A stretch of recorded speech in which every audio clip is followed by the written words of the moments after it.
I mean, how do you beat someone if you won't talk about them? How do you beat them if you won't distinguish yourself from them? I think, like I said before, they're playing politics. The second one is some of them are afraid. They're afraid of him. Look what he does, right? I got a nickname now. I never got one all through 16. I got one now, which is really nice. Makes me feel even more important. I'm just telling you, I've known him for 22 years. The only thing he understands is force. The only thing he understands is coming right at him and making your case. And if these other candidates don't want to do it, the American people and Republican primary voters have to start to understand this. When did we get to the point where we're always blaming our adversaries for the weakness of our candidates? Oh, it's the Democrats' fault, it's DOJ's fault, it's this person's fault, it's the media's fault. How about it's his? I think, again, look, that could have been delivered a little bit, more strongly. I suppose, I'm not the only one, I think, who noticed that despite some good lines, and I think what should be effective attacks, the audience was silent for Christie. They did not do the thing that they did with Donald Trump, where they just carted in a bunch of his supporters, or maybe they weren't able to find them. Maybe they don't actually exist, I don't know. But it was crickets, even with effective attacks.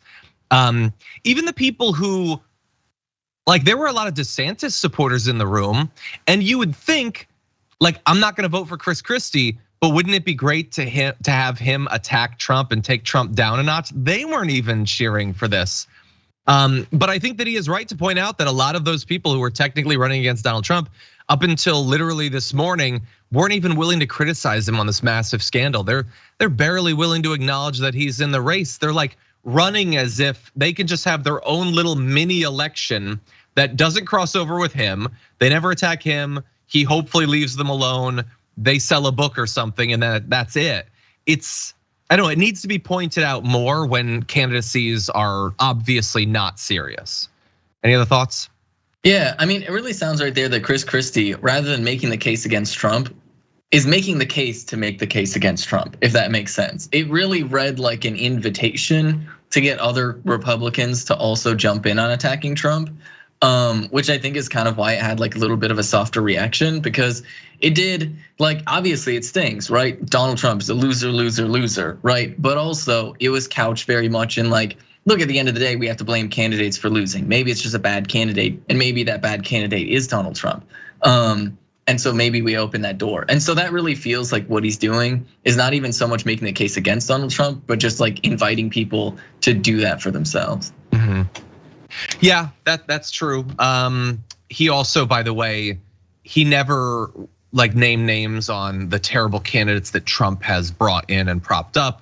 He's not gonna do that. He's criticizing Trump, but he's not criticizing, Herschel Walker and Kari Lake and Dr. Oz and all the other people that didn't have to be candidates, if not potentially for Donald Trump. Also, by the way, I don't want you to think that I think that Christie's great or whatever. Christie is willing to criticize Trump, and that's cool. He also, by the way, would not say basically anything about what he would do when it comes to abortion. He was dodging and dipping and weaving, and he didn't want to go on the record at all in that, which, if you're worried about your rights, is not reassuring. Similarly on guns, he wouldn't say anything about what he would do in terms of guns. So not the bold, courageous fighter on those topics that he's made himself out to be. And also, by the way, he said he would consider making changes to Social Security, including by cutting benefits to wealthy Americans, which you say to sound populist. The wealthiest Americans don't care about the loss of that money, but also raising the retirement age for younger Americans. So that sucks. No mention of raising taxes to pay for the continuation of these programs. Anderson Cooper had no follow-ups about raising taxes. It would have been avoided, or he just would have denied the possibility, but you at least have to ask the question, and Anderson Cooper would not do that. So on many of these topics, not great. And also, by the way, even in his criticism of Trump, and I'll end on this, he started off the town hall by saying, it's gonna be a rerun of Trump, it's gonna be even worse because he's gonna be more mad.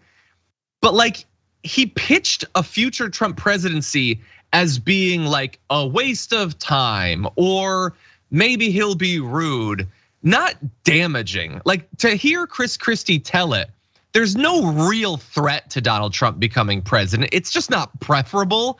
And I feel like if you're the guy who's gonna try to take him down, being unwilling to reckon with how different he is in terms of the effect he'll have on American governance, that's not the way to go. Any final thoughts before we move on?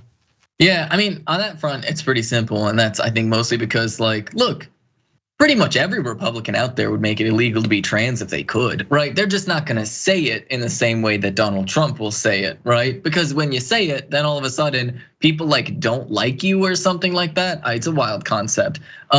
Same thing goes with abortion and like a ton of other issues. It turns out Republican ideas are deeply unpopular. So instead of focusing on the differences of their ideas, they have to look at like the difference of how those ideas are presented. And that right there is pretty much 80% of every Republican primary. Yeah, no, you're 100% right.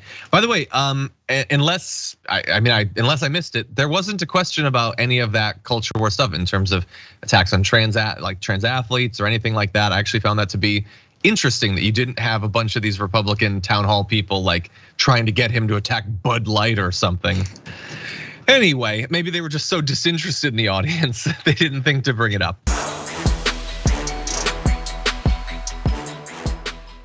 For more political news breakdowns, interviews, stories of activism, and me trying my hardest to care about the occasional big celebrity news story, subscribe to our YouTube channel at youtube.com/thedamagereport. And you can ring the bell wherever it is so you don't miss anything.